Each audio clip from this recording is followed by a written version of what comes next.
Okay, this is the lecture video for MAT1100, lesson 3.3. In this section, we're going to review some techniques for solving linear equations. We did this in a previous section, so we just revisit the concept. These are pretty much the same problems that were in a previous chapter and section where we were also looking at how to solve linear equations. So in the first example, you see a very basic one where there are no parentheses, no fractions, none of that, and you don't have variables on both sides. So this would be the easiest of the levels that there are. This one has an extra step because of the parenthesis. This has an extra step because you have variables on both sides. And then, of course, the ones with the fractions are a little bit more challenging, especially if they have a fraction and an extra term. They're just a little bit more steps. Okay, so let's start with this one. Remember that every time you go to solve an equation, the idea is to isolate the variable, get the variable by itself. That would be x in this case, in this particular example. So you're trying to isolate the variable using inverse operations.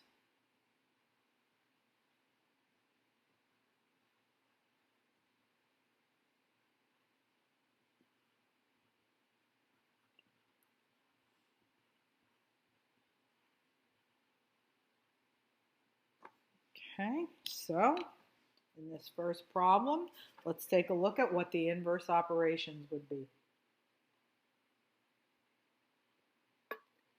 Okay, so here's the variable right here.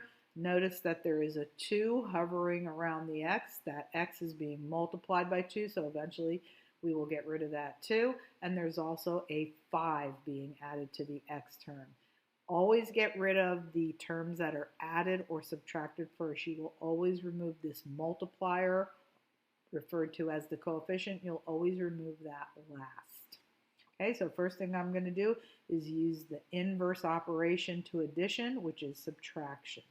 So opposite operation, or what we call the inverse operation, is subtracting 5. This is what the equation looks like at that point. Drop down the equal sign. 10 take away 5 is 5.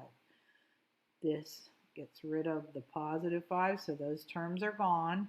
And all you have left on this side is 2x. Then you're going to remove that multiplier by using inverse operation to multiplication, which is division.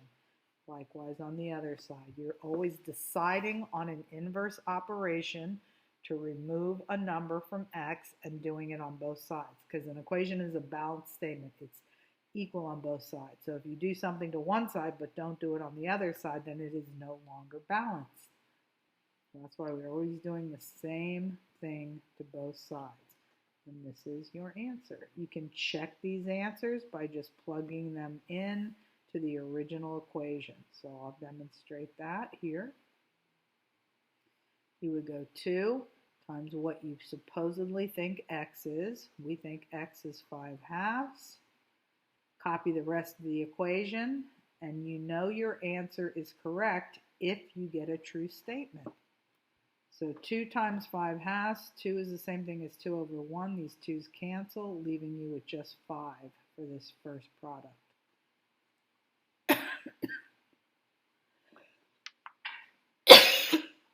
Excuse me.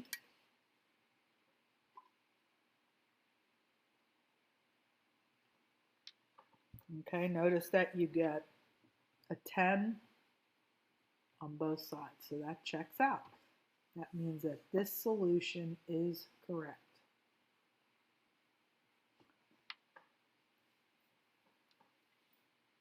Okay, moving on to the next problem. I'm going to do the one right next to it. And this one just involves getting rid of parentheses. So here, excuse me for 1 minute.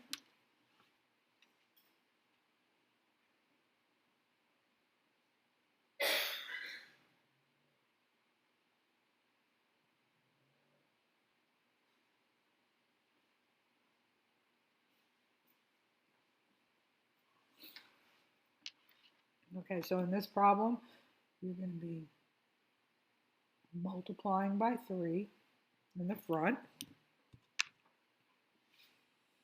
as well as to the back term. And that's how you remove the parentheses. This is called the distributive property, and you can't move things from side to side until you loosen them up. So that is why you're doing that as your first step. So this will be 9x when you multiply 3 times 3x, and then 3 times -5 is -15.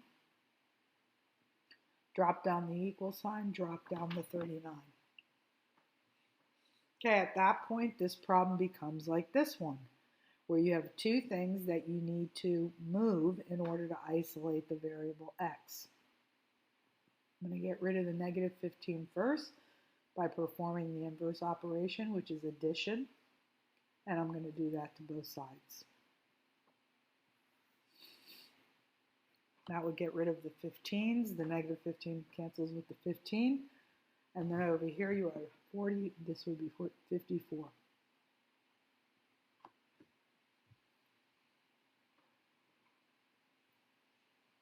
Okay, then over here you have a 9x. Last step is to remove the 9. Right now that 9 appears as a multiplier, so the inverse operation is division by 9. Perform that same operation on this side. That leaves you with x is equal to, you can put that in your calculator or do it in your head. So 6. You can also check these answers by just plugging your value into the original equation. And if you get a true statement, then that means the answer that you got up here is correct. So if you were going to check this, I'm plugging the value right in there. 3 times 6, that would be 18, take away 5, with a 3 out here. 18 take away 5 is 13, and 3 times 13 is 39. So I have a 39 on this side, I have a 39 on that side. That checks out, meaning that this is the correct answer. So I just wanted to remind you how to check. You just plug it into the original. Okay, in this next problem, now we have a fraction. The last thing that you always want to do is get rid of the number that is closest to the x, whatever that multiplier is hovering around the x. So if it be a regular integer, you would divide that away in the very last step.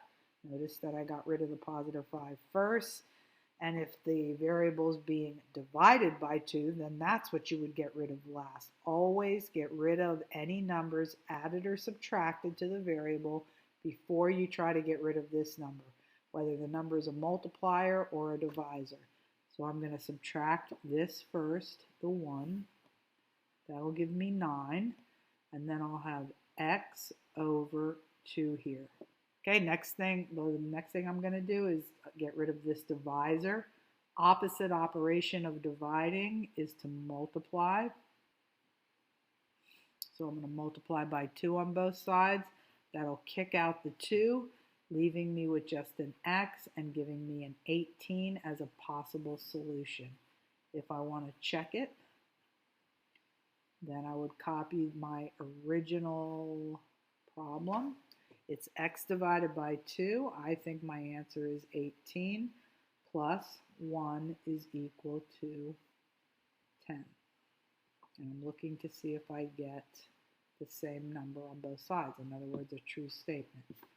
Okay, 18 divided by 2 is 9. 9 plus 1 is 10. I did get a 10 on both sides, which means that this solution is actually correct. I didn't make any mistakes. Okay, moving to this next problem where the concept is having the variable on both sides. You just want to get them all on the same side. So if I want to get all the w's on one side, you can either take them both to the left or both of them to the right. That's up to you. But whatever side you decide to bring them to you bring the plane numbers, called the constants, to the opposite side. I'm going to bring my w's over here. So I'm going to move this over here. When I use this arrow, that's the same thing as saying I'm going to move this negative 8w, which can only be done by adding 8w. So if you don't want to show that here, you can just show it with the arrow.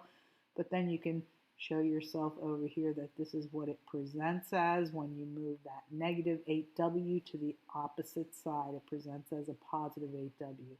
When you combine these two, you have 5w. You have no w's on this side anymore because you've moved them over to the left. If all your w's are on the left, then you should be moving your constants to the right. Okay, so if this is a positive 11, it would present as a negative 11 once you go minus 11, minus 11. The arrow is just a way of not having to show it on both sides, but you should definitely show it the number and the sign that it bears on the side where you're going to combine it. Okay, so 51 take away 11 is 40. Then when you get rid of this multiplier by performing the inverse operation of division, that would cause you to perform division over here as well, leaving you with w is equal to 8. Okay, then if you want to check that,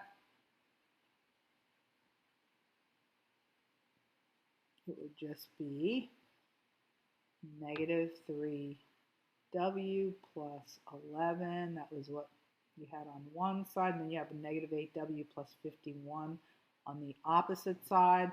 Supposedly my answer is 8. This will prove to me whether or not I made a mistake.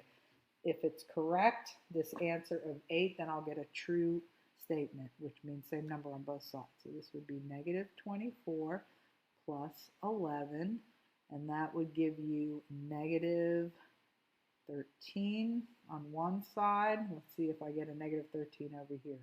So this would be, let's see, negative 64. Negative 8 times 8 is negative 64. And then when you add 1, you can put it in your calculator if you'd like. I always forget to turn it on. Negative 64 plus 51, and I get negative 13 again. So, true statement proves that this is correct. Okay, so you have the, the steps, a few examples here for showing you how to check your answers. Okay, I'm going to go ahead and solve these last two problems. Again, you have fractions here.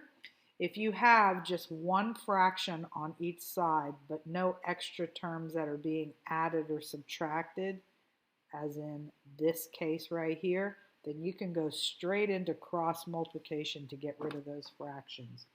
You can multiply right across the equal sign. Denominator times numerator would just be 3x. And then you can go straight across the equal sign again, but in the opposite direction. 2 times 5 would be 10. Take these two products that you just got when you cross multiplied and throw an equal sign in between them to create your non-fractional equation. Then look at what needs to be done there. The x is still not by itself. It has a multiplier, therefore divide that multiplier right off of the x, and you get x is equal to 10 over 3.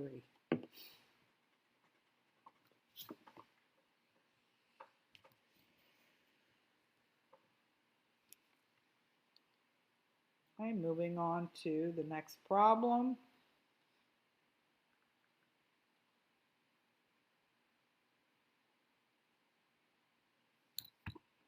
In the next problem, you can treat this the same way that you treated this problem. This one's 3 over 1.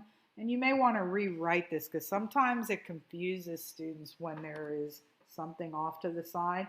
Anytime it's off to the side, it is really part of the top.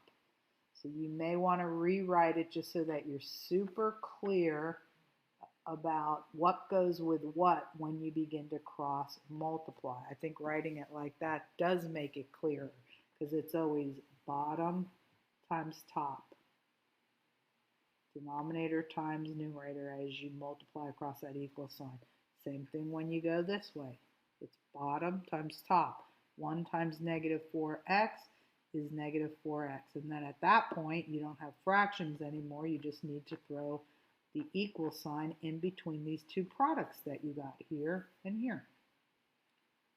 And then look at what you have there and decide what needs to be done to keep working until you isolate the x. Right now this x is not by itself. It's being multiplied by negative 4. So just divide by negative 4 on both sides. That'll completely get rid of this as well as the negatives, thereby leaving the x isolated. And then over here, you will have 15 over negative 4. It's typical that they'll float that negative to the top. You can report the negative wherever you want, bottom, side, or top. It's just real common for them to float it to the top. Okay, so we got 10/3 for this. I'm not going to check these ones. We did enough checking up here. I just wanted to give you a taste again of how to check your solutions. So you can check any of your solutions like that. Okay, that concludes, I believe, section 3.3.